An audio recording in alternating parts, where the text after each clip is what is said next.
எல்லாருக்கும் நமஸ்காரம். இப்போ நம்ம ஒரு முக்கியமான பதிவு தான் இன்னைக்கு நம்ம பார்க்க போகிறோம். இப்போ நம்ம காஞ்சி மகா பெரியவர் இருந்தார் இல்லையா, அவர் பார்க்கறதுக்காக ஒரு தடவை என்ன பண்ணியிருந்தாலும் பண்டிதர்கள்லாம் வந்திருந்தாலும் அப்பப்போ பண்டிதர்கள்லாம் வருவா. அங்கே வேத மந்திரங்கள் வேத கோஷங்கள் அதெல்லாம் நடக்கும். பொதுவாக எல்லா மடத்துலையுமே பீடங்கள்லையுமே இந்த மாதிரிலாம் நடக்கும். அந்த மாதிரி ஒரு தடவை பண்டிதர்கள்லாம் வந்திருந்தாலும் அப்போது மகா பெரியவர் வாழ்ட்டெல்லாம் கேட்டாலாம், ஆயுஷ்மான் பவ சௌமியா அப்படின்னு நீங்கள்லாம் சொல்கிறீங்களே, அதுக்கு என்ன அர்த்தம் அப்படின்னு கேட்டாலும் அவள்லாம் சொன்னாலாம், ஆயுஷ்மான் பவ சௌமியா அப்படின்னாக்க நன்னா தீர்க்காயுசா சகல சௌக்கியங்களோட நன்னா இருக்கணும் அப்படின்னு சொல்லிட்டு சொன்னாலாம் எல்லாரும். அதுக்கு மகா பெரியவர் சொன்னாராம், அப்படி இல்லை, பஞ்சாங்கத்தை 5 அங்கம்னு சொல்லுவோம். அதில் என்னென்னா திதி, வாரம், யோகம், கரணம், நட்சத்திரம், இந்த 5ம் சேர்ந்தது தான் பஞ்சாங்கம் அப்படின்னு சொல்லிட்டு சொல்லுவாள். இதில் பார்த்தேன்னா 27 யோகமும் 11 கரணமும் இருக்குது. இதில் ஆயுஷ்மான் யோகம் அப்படின்னு சொல்லிட்டு ஒரு யோகம் இருக்குது.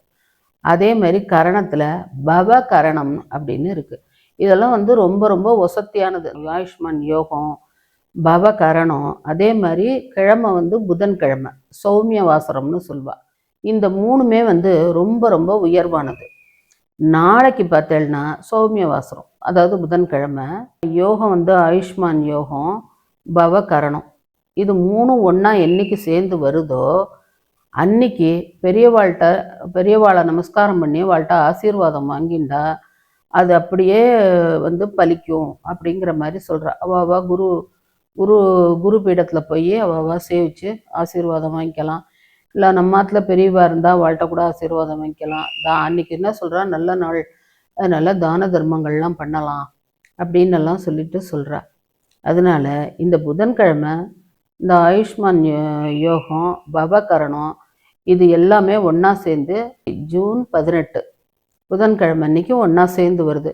இந்த நாள் ரொம்ப ரொம்ப விசேஷமான நாள். யோகங்கள்லாம், அதாவது தினப்படி யோகம் இருக்கு இல்லையா, சித்த யோகம், அமிர்த யோகம்னு சொல்லுவோம் பாருங்க, அதுவும் சேர்ந்துருக்கு.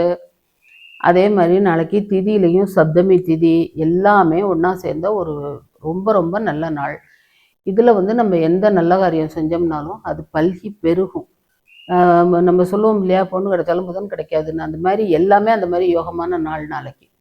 அதனால எல்லாரும் அன்னைக்கு தினத்தில் தான தர்மங்கள் பண்ணுங்கோ. வேறு ஏதாவது முக்கியமான காரியங்களுக்கு ஏதாவது வாங்க வேண்டி இருந்ததுனாக்கா வாங்கிக்கோங்க. முக்கியமாக பெரியவாளை நமஸ்காரம் பண்ணி அவள்கிட்ட ஆசீர்வாதம் வாங்கிக்கோங்க. அதை சொல்கிறதுக்காகத்தான் இன்னைக்கு இந்த பதிவு. அடுத்த வீடியோவில் சந்திப்போம்.